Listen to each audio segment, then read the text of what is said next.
I call the member for Burnett. Thank you, Mr Deputy Speaker. And of course we know 150 years ago South Sea Islanders were coerced, tricked or kidnapped and being brought to the shores, particularly on the Burnett River in Bundaberg for sale in the slave trade. South Sea Islanders were shipped to Queensland as indentured workers in sugar, farming, railways, mining and all important industries that got a start with this labour. Well, some came willingly, many did not. It's important that we acknowledge the contents of the motion put forward by the member Morani are being significant and important. As has been said here tonight, Queensland and Bundaberg became a reluctant home for more than 50,000 Pacific Islanders. Of those 50,000 that were brought here, 16,000 died. That's a mortality rate of 25%. Sadly, the records for islanders that were transported to our coast were destroyed. Back in 2013, I worked with Brian Cortis and the then Environment Minister sitting down the front there to commemorate 29 of the Pacific Islanders who called Bundaberg home through obtaining heritage listing for their grave sites on Sunnyside property, back Windermere Road, a property that's surrounded by dry stone walls built by these South Sea Islanders. 2 weeping figs planted by Edward Turner in 1874, under which lies these 29 unmarked graves. We can't say for sure who lies beneath the ground at Sunnyside Farm in my electorate, but we do know that the South Sea Islanders loved to come and sit under these historic figs. We also know that one of their ancestors, sadly, was hung from one of these trees. The heritage listing of this small step in the right recognition of the strong and special spiritual association that Sunnyside has with our South Sea Islander cousins, the ancestors who lived, worked and died on that plantation.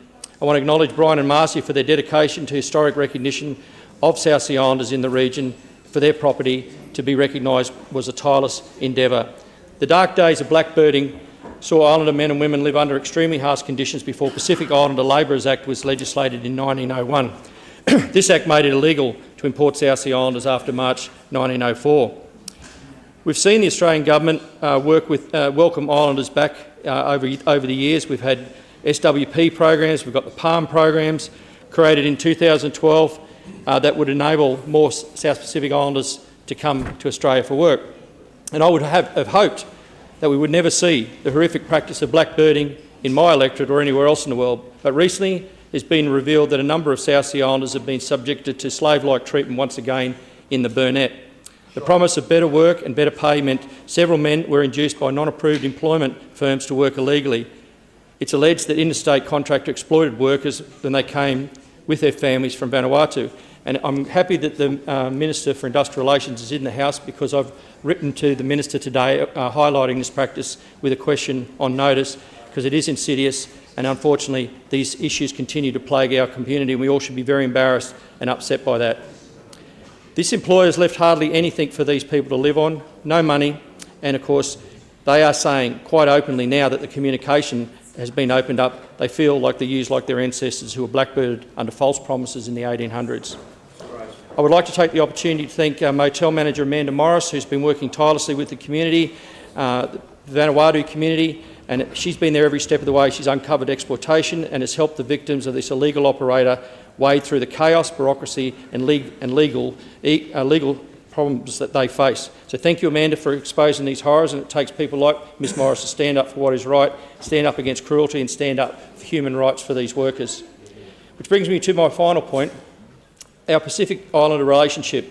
It's important that we as a country do all we can to protect our neighbours and prevent modern-day slavery. The recently signed security deal between the Solomon Islands and China has unleashed a geopolitical convulsions of immense magnitude. There's a long history of shaping the recent deal, but questions remain most crucial. How can Australia correct many past mistakes and move forward in a new regional reality? We can't afford to be continuing to exploit people from these countries. Now the geopolitical situation is precarious. It's time to think about what major adjustments need to be in the way that things are done. What is the most constructive way to offer foreign aid? It's time for Australia to offer nursing, education scholarships, and it's time to try and compensate for the past wrongs through helping South Sea Islanders of tomorrow. It's time for Australia to take bold steps to reinforce its Pacific relationships and secure strategies in its strategic interests. And that all comes back to the fact that we do have these people living in our community that are scared, frustrated, and again it goes back to what the people must have felt like that were brought here over 100 years ago into this enforced slavery. So with that, I congratulate the member from Moraney for bringing this forward. It's been a real pleasure to have a 5 o'clock debate that has been respectful and really meaningful. So thank you for that.